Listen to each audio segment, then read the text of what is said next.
What's going on, guys? We are back. This summer has been a very strange one for a lot of us, and I'm sure that, like myself, you guys have been having a lot of your annual traditions put on hold because of the pandemic. Family vacations, trips to the beach, even pool parties. As much as it sucks, we have to be cautious and responsible about how we spend our summer. However, there is one August tradition that COVID can't take away from us. That's right, it's time for SMAUGUST 2020. I joined in on this trend last summer, but it's been going on longer, much longer, than that. For those of you who weren't here for last year's videos, allow me to briefly explain what SMAUGUST is. Like Mermaid or D&D December, SMAUGUST is a social media trend in which artists commit to drawing a dragon a day for the entire month of August. Hence the name. Smaug, like from The Hobbit, and August. So, I guess it should be pronounced SMAUGUST. I don't know. Anyway, this is a great way to sharpen crucial skills that all artists need, including discipline, concept development, and time management. I know, when I put it that way, it doesn't sound as fun, but it's also an awesome way to create and share your brilliant ideas using a platform that thousands of other artists, and potential fans and clients, can find you with. It's really fun when you share a prompt with another or several other artists and see what kind of different stuff each person comes up with. And speaking of prompts, this year I came up with my own.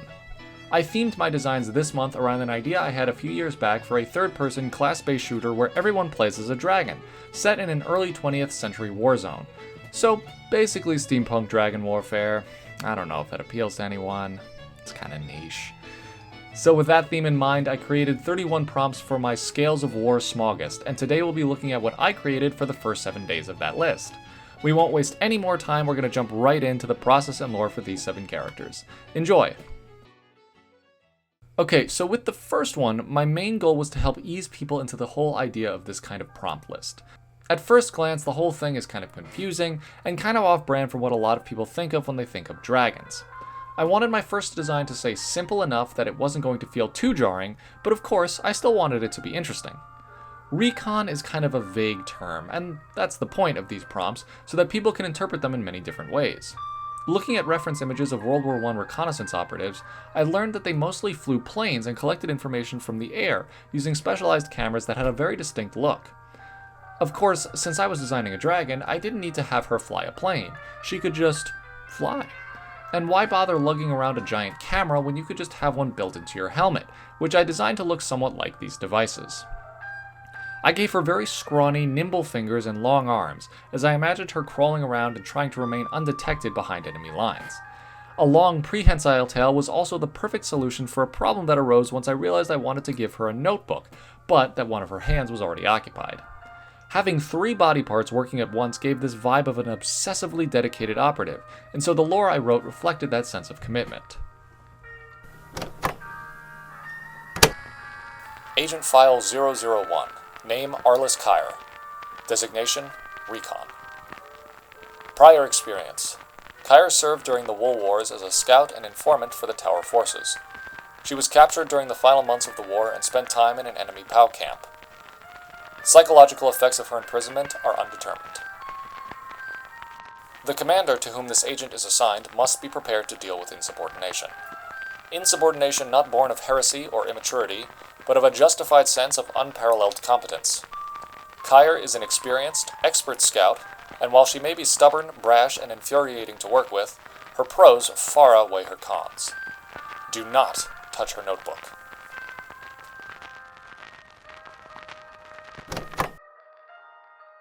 For pilot, I felt that the choice was simple. Like with Recon, I knew that a dragon pilot wouldn't fly some sort of aircraft, he would just fly. Now, while I was informed last year of the particulars concerning what exactly constitutes a dragon, I must confess that I'm not the kind of character designer that limits himself to made-up rules of fantasy anatomy. So if what I create for any of these prompts is not technically considered a dragon, please forgive my gross disregard for the pseudosciences of Tolkien and D&D. Anyway, this dragon was going to have some pterosaur-like features, such as a beaked head and long paddle-like wings, without digits dividing up the membrane like in bats. This was, of course, to give the whole character the overall look of a plane, and to push this even further, I'd pose the character in flight from a bottom-up perspective. Again, the physical features of this design sort of unintentionally fed into a personality for the character, so when it came time to write the lore for him, I already had a good idea of what it was going to sound like. Agent File 002. Name, Reese Swift. Designation, Pilot. Prior experience. Raised in the northern mountain ranges of Rothgon and trained by the elite rogue flying squadron known as the Stratos Riders. He has no official military history but responds well to strong leadership. Young Reese Swift is one of the most dedicated and headstrong recruits that I have met in some time. Perhaps overconfident on occasion and prone to impulsive decision-making under pressure, but nonetheless, he is an excellent flyer and more than up for any job that his new commander may throw at him.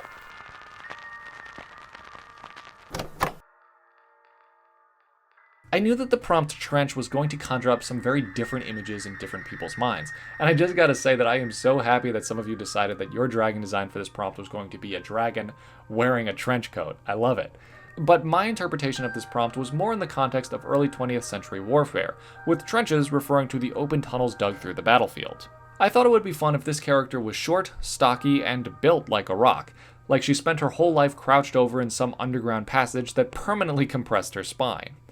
I won't lie, I was thinking a lot about the engineer from TF2 with this design, a sort of soft-spoken, gentle genius with an arsenal of tools of her own make at her disposal. But while she would be modest in her disposition, she would also be tough as nails, and kinda look like she ate iron ore for breakfast. I tried to capture that vibe in her lore as best as I could. Agent File 003. Name, Carmen Kerbal. Designation, Trench. Prior experience. 32 years Director of Operations in the Opal Nest Mines.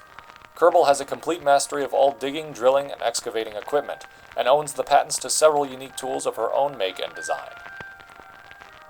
Before this war began, I never foresaw the need for an expert in subterranean construction and excavation on the battlefield. Now, however, this skill set proves invaluable to any commander, and Kerbal is the best of the best. Smart, resourceful, and with a pair of strong arms to boot, this ex-miner should not be overlooked. That's not a comment about her height.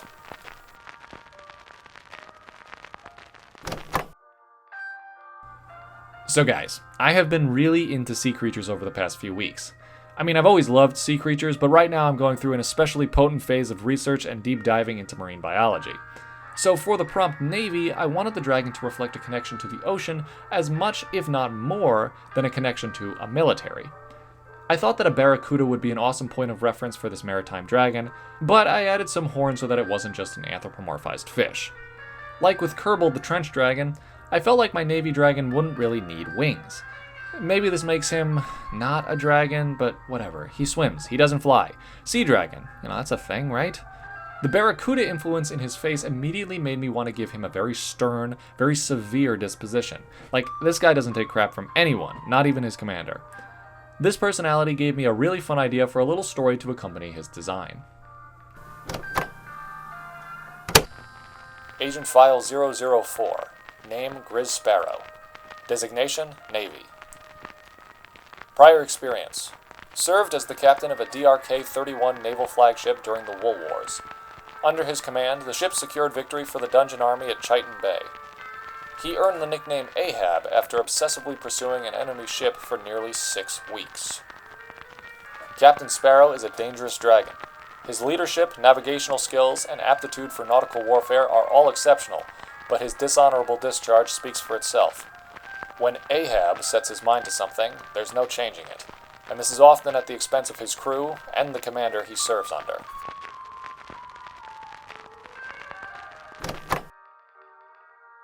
I knew right away the kind of dragon I wanted to do for the prompt Tracker. Part of my inspiration came from a character from one of my favorite games, BioShock Infinite, and I loved the idea of this sort of impartial outsider character that got roped into some bigger cause for one superficial reason or another. Of course, having the luxury of designing this character as a dragon meant that I could really push the whole wild woman of the mountain to a very exaggerated degree, so naturally I made her very wolf-like in appearance. And I felt it would be a real missed opportunity and just a damn shame if she wasn't wearing a coonskin hat. Unlike the character she was inspired by, my tracker was going to have a very skewed moral compass. Well, actually, let's be honest. She lost her moral compass in the woods. She was going to be mostly animal, driven by the thrill of the kill. Agent File 005. Name, Farrah Beaumont. Designation, Tracker. Prior experience. World-renowned game hunter. It is by her efforts that some of the rarest and most dangerous beasts on the planet were located, trapped, and mounted in museums. Accused but never convicted of several cases of manslaughter on hunting trips. Beaumont has carved a niche for herself hunting the most bloodthirsty monsters this world has to offer, less to protect any civilians these creatures may pose a threat to, but rather to satisfy her own unquenchable bloodlust. Her tracking skills will prove a vital addition to any commander's unit, but be warned, she herself is a beast who cannot and will not be tamed.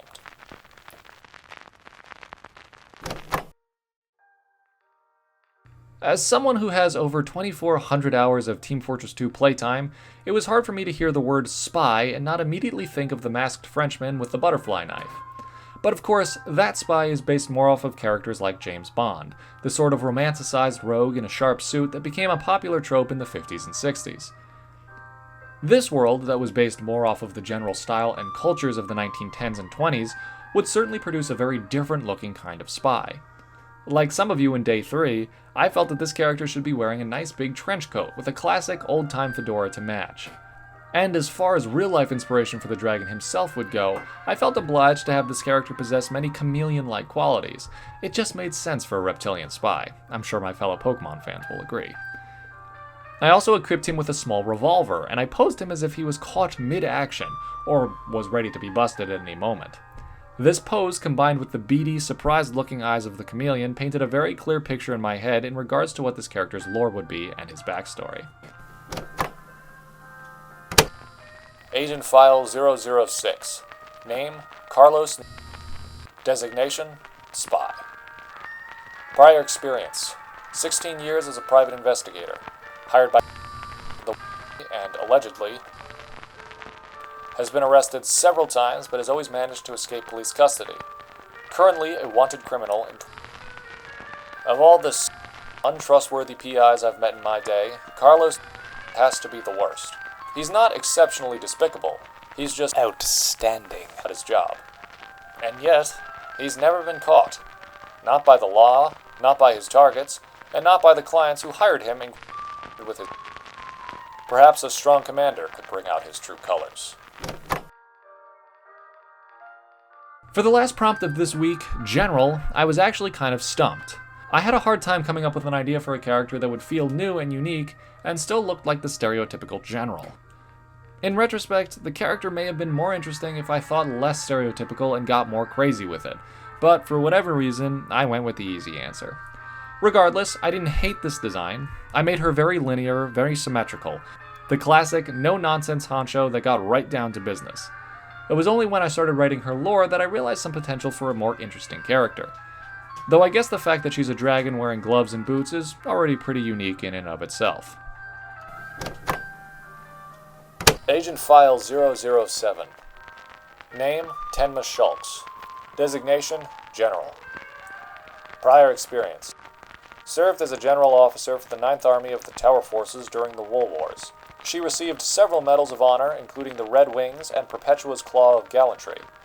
Retired after the war and currently owns a small bakery. General Schultz was one of the few out of the pools of potential candidates that our recruitment agency actually had to actively seek out. Her reputation is legendary, and in times of conflict such as these, world leaders across the map are seeking dragons of her prestige. Of course, this is easier said than done. She was not inclined to return to a world of war, and claims she was happier running her bakery. Alright, so there's our first week of SMAUGUST. Hopefully this gave you guys a better sense of the kind of designs I'll be coming up with for this month, but don't feel like you have to follow my themes exactly. Take a look at some of the other awesome pieces that were done this week, and remember to feel free to take liberties with all of your designs. If you want your work featured in the next video, be sure to tag it on Instagram as #ScalesOfWar, or share it in the Discord in our Subjectively Fan Art channel. Remember though guys, if you're sharing in the Discord, give me an artist name to credit you with, otherwise I can't put it in the video. Thanks for watching guys, good luck on the next week of SMAUGUST, and I'll see you all in the next video.